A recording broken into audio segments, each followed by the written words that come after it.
Então, voltamos, a gente teve um probleminha técnico, voltamos à parte 2 sobre o mapa astral da Kamala Harris. E eu parei justamente quando estava falando sobre o Júpiter dela, ok? Então, como eu dizia no outro mapa, no outro vídeo, quando existem alguns fenômenos astronômicos no céu que mexe com essa quadratura, então ela tende a ter embates, competições pelo poder, discussões de ideias, um pouco o Marte brigando com o Júpiter dela, né? Um pouco de desentendimento nessa esfera que é sociedades, associações e cônjuges. Eu diria que ela é uma pessoa que ela não tem papo na língua, ela fala mesmo o que ela pensa, ela tem uma opinião forte. Mas antes dela emitir uma opinião, ela pensa muito sobre o que ela vai falar e quando, uma vez que ela decide por um lado, ela vai até o final, digamos assim. Também, esse Júpiter, olha só, faz a oposição com o Netuno dela, mostrando que ela já sofreu muitas desilusões amorosas, rompimentos, perdas, se desiludiu muito, reforçando o que eu disse sobre a Vênus dela em relacionamentos, ela se fecha, não se apaixona fácil. Muitas desilusões amorosas, perdas, né? Idealizações de pessoas que não cumpriram com a expectativa dela, que ela esperava, descoberta talvez até de traições também, que são esses temas, né? E tenta, o Júpiter dela tá em Touro, na casa 11, altamente agonizado pelo Marte dela, em Leão, agonizado pelo Saturno, que tá no meio do céu, em Aquário. O Saturno dela tá forte, tá? Tirando essa quadratura, o Saturno dela tá ok, que faz uma conjunção com o mapa dela, só que tá retrógrado, né?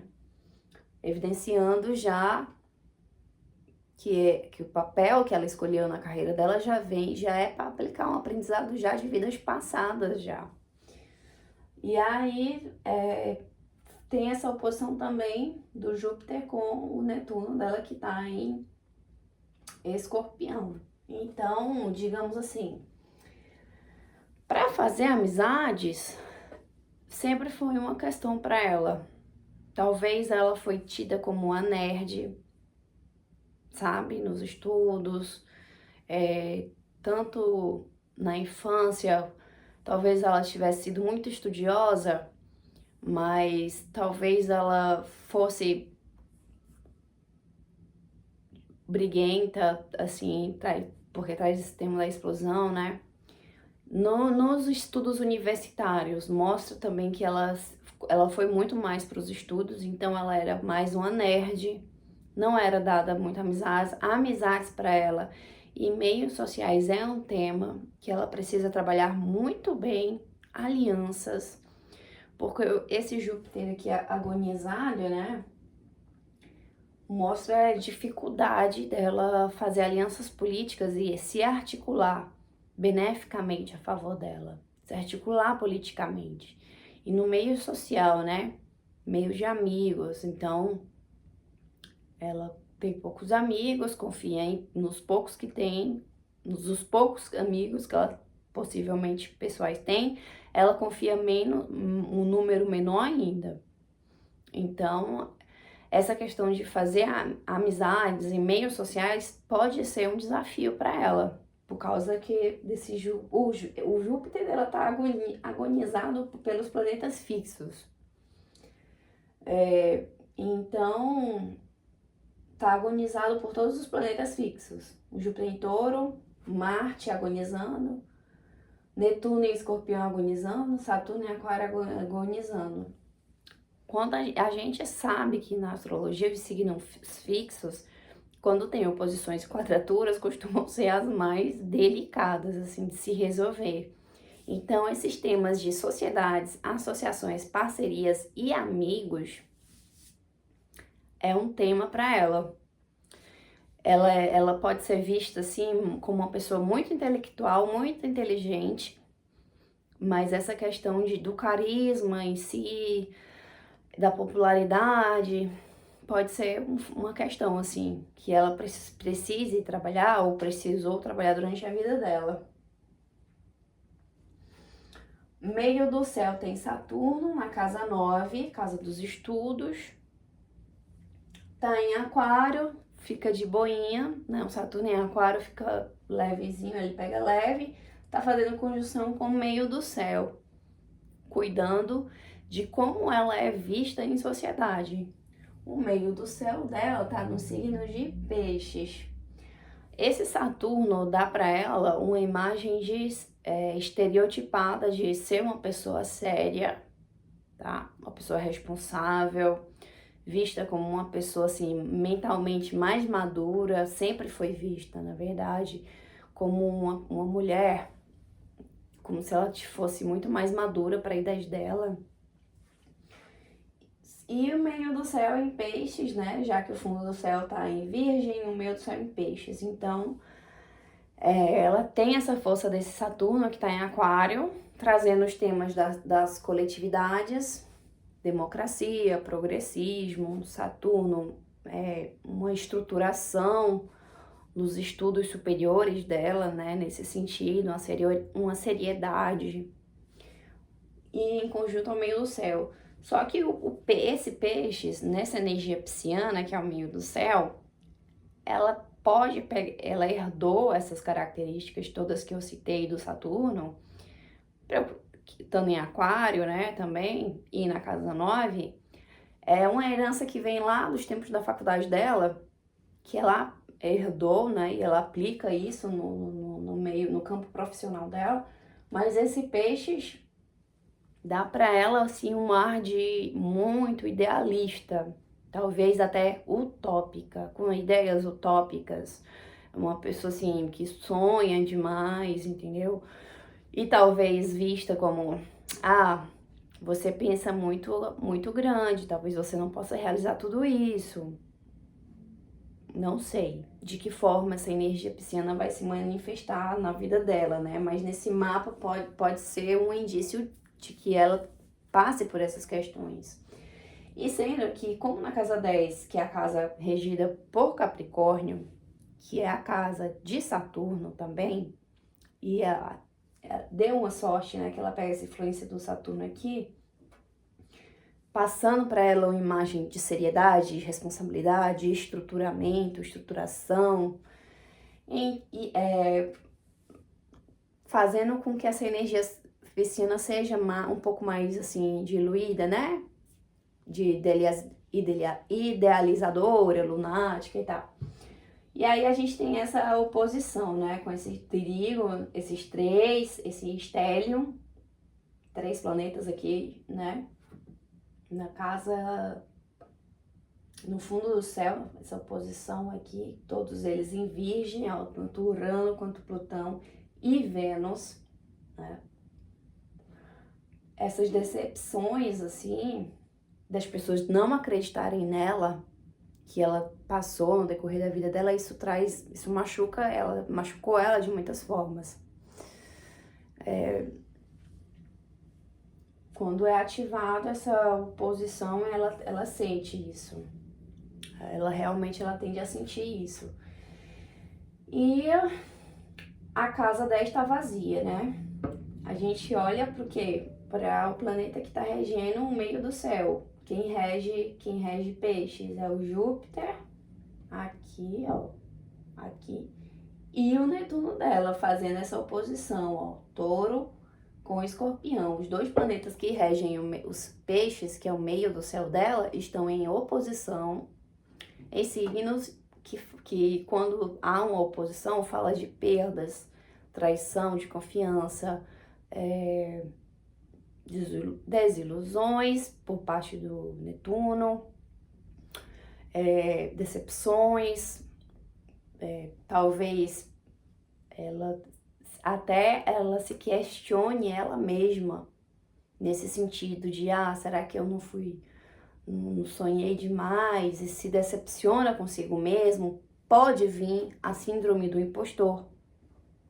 Em algumas, quando é ativada essas quadraturas e essa oposição aqui, ó, Também pode vir feridinhas, assim, de inseguranças, de síndrome do impostor, porque afinal a Vênus dela tá em Virgem, que é uma Vênus, assim, um pouco insegura, né? Então, carisma não é muito o forte dela, né? Confiança também é uma questão que aparece no mapa dela, questão de confiança e posse, disputas por poder, é um tema que aparece recorrentemente no mapa dela. A cúspide da casa 10, da casa 11 começa em Áries, né?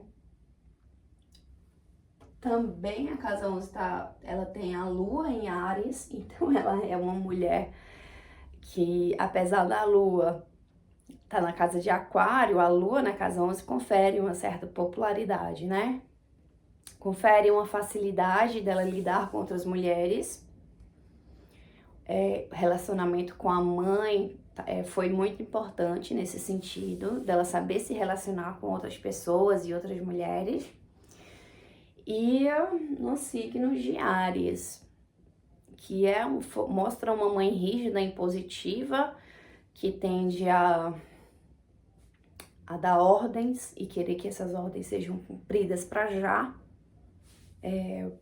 Mostra também emoções explosivas. Pessoas com lua em Áries podem ser um pouco explosivas. E ela tem, assim, ela se impõe, assim, no relacionamento com outras mulheres. Talvez ela seja até um pouco competitiva. Competitiva, que é uma coisa que ela herdou da mãe dela, um comportamento que ela adquiriu na socialização, processo de socialização que ela teve com a mãe dela, a pessoa que criou ela, né? A mãe ou a pessoa que fez o papel de educar, né? Uma lua ariana é uma lua, né? Apesar de conferir a popularidade da casa 11, que é Aquário, é uma lua que precisa também ter um pouco mais de tolerância e ser menos competitiva. E aí a cúspide da casa, e aí falamos da casa 11, né? Ela só tem a lua. Casa 12, a cúspide tá em Touro. Casa 11, o Júpiter dela tá na casa 11 também. Então, o Júpiter dela retrógrado tenta essa expansão, né, no meio social dela, mas é aquela coisa, como eu falei, quando tem fenômenos astronômicos que ativam essas quadraturas e essa oposição, ela tende a perder. Ela tende a perder a popularidade, carisma, algo assim. São situações de que de tempos em tempos ela lida com essas crises. Júpiter também na casa 11, não fazendo conjunção com a Lua. E aí a casa 12 é Gêmeos. A gente vai olhar para o Mercúrio dela, né? Cúspide da casa 12 em Gêmeos e o ascendente nó do norte retrógrado também em Gêmeos. Ela se comunica, como eu disse, né? Com seriedade. Esse Mercúrio dela em Escorpião, apesar de que não são signos que normalmente fazem oposição, como Escorpião e Áries, pelo grau, o Escorpião, o Mercúrio em Escorpião dela tá fazendo uma oposição com a Lua em Áries dela, ou seja, reafirmando problemas de comunicação. Por ser uma Lua impulsiva, uma Lua explosiva, problema em diálogos, entendeu? Ela querer impor a vontade dela e não privilegiar, às vezes, o que ela pensa que seja diferente do que ela sente. Então, uma oposição entre a Lua e o Mercúrio, independente dos signos, fala de uma pessoa que muitas vezes ela pensa uma coisa e ela sente outra. E aí vai prevalecer alguma energia, vai prevalecer nesse embate. Geralmente prevalece os planetas que estão em cima, né? Então, geralmente ela vai se guiar pela emoção dela. Ou seja, questões de Áries, se impor, querer que seja feita a sua vontade, assim na terra como no céu. Como Áries, as questões de Áries, né? De se impor, de querer, de ser competitivo, de lutar para ser algo melhor, para ser alguém melhor. Então ela vai sempre se focar no feminino lunar dela, nas emoções, na alma, na psique dela, em detrimento ao que o Mercúrio dela tem a dizer em Escorpião, na casa 6, que é um Mercúrio em Escorpião que se comunica de forma mais cautelosa. Ele busca ser persuasivo, ele busca catar o fio da meada primeiro, antes de emitir qualquer opinião, sabe? É um Mercúrio, eu diria que é excelente, assim, para políticos, porque investigador, estando na casa 6 domiciliado por casa, que é a casa de Virgem, né? Dá um estudo, uma estruturação, uma organização para ela, nesse sentido da comunicação. E Escorpião fortalece também nesse sentido de se comunicar, catando o primeiro fio da meada, tendo aquele olhar de águia escorpiano. Só que de tempos em tempos, essa oposição, como eu falei, pelo mapa do céu, vai ser ativado, trazendo de novo aquelas questões do nosso mapa, que é a mandala astrológica. De tempos em tempos, eles vão sendo ativados. Tudo que acontece assim na nossa vida, de tempos em tempos, os fenômenos do céu ativam o nosso mapa natal. Então, basicamente, esse foi o mapa da Kamala Harris. Peço desculpa que a gente teve um probleminha técnico, eu tive que interromper o vídeo. E essa foi a parte 2, espero que vocês gostem, curtem. Se não assistiram a parte 1, vejam a parte 1 também. Tem outros mapas de outros líderes, eu adoro fazer mapas astrais sobre os líderes, porque a política é importante, é uma coisa, é um tópico, um assunto que influencia toda a vida de todas as pessoas, né, que vivem em sociedade pelo menos. Então a gente precisa saber de política, a gente precisa conhecer bem nossos líderes, e mapas de líderes é uma coisa que eu gosto muito de fazer. Tem outros líderes na minha playlist da astrologia, por favor, divirtam-se, comentem, compartilhem, deixem suas dúvidas que eu vou ter o maior prazer de responder, tá bom? E por hoje é só, até mais!